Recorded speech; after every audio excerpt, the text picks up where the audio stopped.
Hi everyone. Have you ever been in this situation when you finally finish your homework at 3 a.m. looking all like Squidward?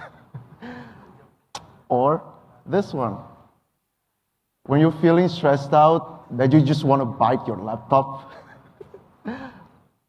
Or maybe this, sometimes you just want to chill in on bed all day. We all been there. We all been feeling that kind of feelings where you just feel stressed out and you just don't know how to get out of this vicious cycle because you feel burned out, because you feel like there's nothing you can do about it. Well, we all human beings. I've been there, done that. That's what we are all feeling at the moment, right? For a short background, short introduction, my name is Nicholas Glenn. You can call me Nico. On daily basis, I'm a lawyer, but I'm also the founder of Imajikara. So Imajikara is a non-profit creative community in creative industry education that specifically helps creative workers and underprivileged communities. So today I'm going to share with you all about how to find my own definition of productivity. So I'm not going to give you any lectures or giving you any tips or tricks, but I'm going to share with you throughout my experience of finding my own definition of productivity, and I hope it resonates with you all. So before we begin, let's understand the deeper context of the definition of productivity itself, yeah? So, productivity is the efficient and effective management of your time, energy, and attention towards achieving your goals. See, I highlight the word efficient and effective. So, it's not about a competition on who's busier or who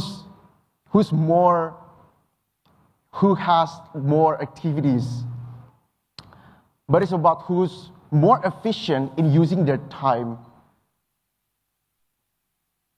It's about who's more efficient in using their time to get the job done while still able to maximize their fullest potential. So, we all heard these terms like healthy productivity, toxic productivity, but without knowing the deeper context of it. So let's get deeper to it, okay? So what's actually the definition, what's actually the scope of healthy productivity and toxic productivity? Disclaimer that this is not based on scientific research, but this is based on my interpretation and perspective about such terms, okay? First, healthy productivity. It's something that you enjoy doing all the routines and tasks. This is something that you feel internally. You find it enjoyable in doing all of your routines and tasks. And once you find that joy, you will feel determined and you feel focused to get the job done effectively and efficiently. And additionally, you also feel supported by the people around you. Supporting system plays a huge role, yeah. Let's say our family, our friends, or even our girlfriend or boyfriend, if any. But the point is, the people around you plays a huge role. And once you feel supported by them, you will immediately feel determined, even more determined to get the job done effectively and efficiently. On the other hand, we also know the terms of toxic productivity. It's the completely opposite of it, yeah, as we all know. So toxic productivity means that you feel burdened doing all the routines and tasks constantly. See, please mark the word constantly, because sometimes it's okay for you to feel burnt out from all the routines and tasks. It's completely normal. It's human being. But the thing is, if we feel that constantly, then there are some things up that we didn't find any joy in such activities. And so when you feel burdened, you feel forced in doing such activities. Hence, it will eventually affect your mental health and your physical health. Why mental health plays such a huge role? Because once that you feel burdened, once you feel like it's too forced for you to do all of these activities, you feel like there's no determination whatsoever for you to get the job done. If you don't have those fireness inside of yourself, if you don't have those determination, you will eventually stressed out. If you're stressed, that you will eventually have no determination in getting the job done. If you don't get the job done, you will blame yourself for not getting the job done. And that cycle goes on and on and on until you feel worthless about yourself. So this vicious cycle is very, quote unquote, toxic for us. So,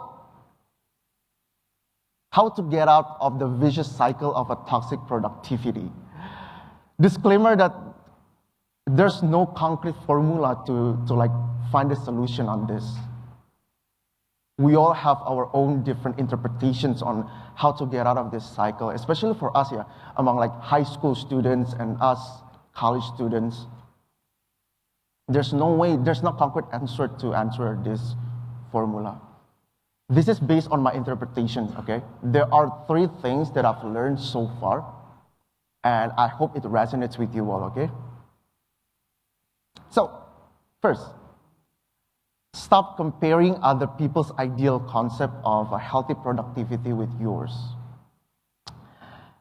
You know that there's a lot of productivity influencers out there, and there's a lot of methods of productivity. And I highly encourage you to find and to explore each of these methods of productivity because it's good for you to learn.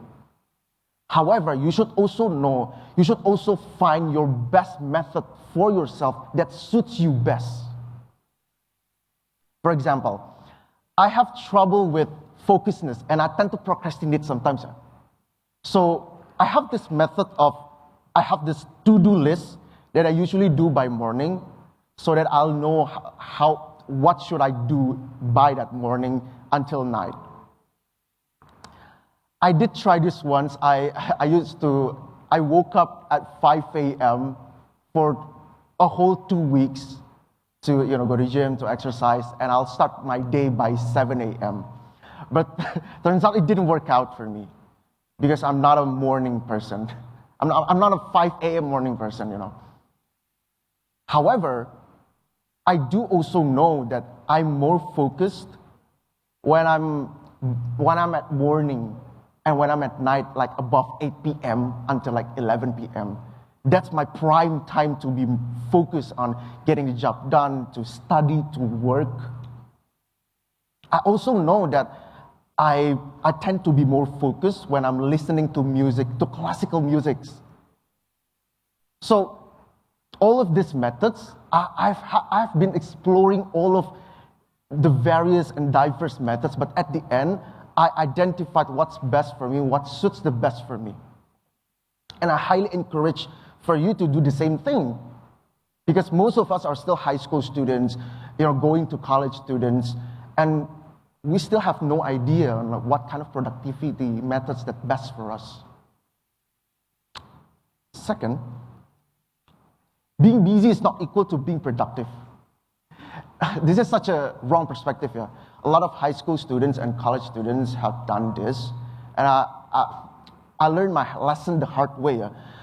I studied at one of the most ambitious law school in Indonesia, so people around me were very ambitious here. So I have this fear of missing out. Whenever my friends were involving themselves in activities, and I should follow them as well. I wanna be like them, but I have no idea why. And I did involve myself in a lot of activities since I was in high school, in student council and all that. And then after I graduated, I somehow got into 3 jobs, 3 separate jobs in a moment. And the worst thing happened was that I got terminated. I got fired in one of those jobs because I couldn't focus on this main job. That's a lesson learned from me because I believe that I'm not that stupid. I'm not that dumb, But why did I get terminated, But then it's definitely a lesson learned for me that I have to set my priority wisely because I used to have this perspective that being busy equals to being productive, which is not at all. So I highly encourage you to also have this perspective that don't take a lot of activities, set your priority wisely, and you have to know that don't ever normalize taking activities out beyond your capacity. There's a lot of people saying that push your limits. It's okay for you to push your limits, but you also have to know your weakness. From identifying your weakness, then you can actually find a solution how to push the limits. Be wise for that, okay? And last but not least, be productive with a purpose. This is actually my favorite point. Like I mentioned previously that I used to have a lot of activities, but I just didn't know what the purpose of it. When I got into law school, I wanted to become a diplomat. But at some point, I just felt like it didn't feel right to me. So I was like, what's my next dream? And turns out, people around me said that they wanted to be a lawyer. So, okay, I want to be a lawyer as well. But if they ask me why do I want to become a lawyer, I had no idea why. I didn't want to waste my 4 years of study in law school for nothing. So, okay, I'm going to be a lawyer instead. And after I graduated, I got into a law firm. And turns out I didn't enjoy doing it. At that time, I didn't enjoy doing it. So I tend to procrastinate and all that. I felt like I didn't give my best performance there. And so I got resigned. And after a few career changes, along with with all the having 3 jobs at the same moment and all that, I changed my career several times, and then I found my way back to being a lawyer. The funny thing is that I used to feel like lawyering is not for me because it's just I didn't enjoy doing it. I used to have those kind of mindset, but I realized that I wanted to become a lawyer because we built Imajikara. Imajikara, as I said previously, is a non-profit creative community that focuses in creative industry education to help the local creative workers and underprivileged communities in raising their awareness of the creative industry, and also to improve their skills in such industries. And one of the issues arises from the creative industry is legal issues. As you have known, like copyrights or the legal aspect of establishing the economy, creative business 101. There's a lot of legal issues arises from the creative industry. And these creative workers, these underprivileged students, these underprivileged communities needs to be educated about the legal aspect of it. So for me, to be able to help these people, like looking at my background as well, I have to become a lawyer so I can help these people. Because they need to be educated about legal aspects. And surprisingly, I feel very enjoy doing all the lawyering works, despite of the fast-paced works, all the fast-paced deadlines and all that. A lot of works for sure, but I feel surprisingly enjoy doing it because I feel content when I know that I help, several of my clients to achieve their goals. Let's say that I help these young founders to establish their dreams, their goals, to change let's say the digital ecosystem in Indonesia. They have this vision, and I assist them in achieving their dreams. It's such a fulfilling feelings for me.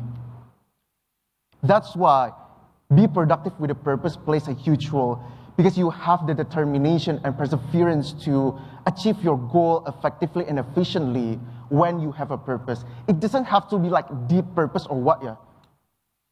Let's say that if you want to become a law student, like why do you want to become a law student? Because you want to be a lawyer. Why do you want to become a lawyer? Because A, B, C, and so on. Let's say if you want to be a medical student, why do you want to be a medical student? Because A, B, C, D, E. At least you have a purpose. As much as you know that let's say being a law student or being a medical student is a very hard thing to do because there's a lot of tasks, a lot of works, etc. You find it enjoyable because you have a purpose, and I highly encourage you to do the same thing. So, let's recap how to define your definition of productivity. First, stop comparing other people's ideal concept of a healthy productivity with yours. Find your own niche, find your own methods, explore different methods and find what suits best for you. And second, being busy is not equal to being productive, as I said previously. Set your priority wisely and to not normalize taking activities beyond your capacity, even though you have to push your limits. Still, you have to identify your weakness. Yeah. And last but not least, be productive with a purpose. Because it's about finding meaning in what you do, aligning your actions with your purpose, and leveraging your strengths to make the most impact. I'm Nicholas. Thank you.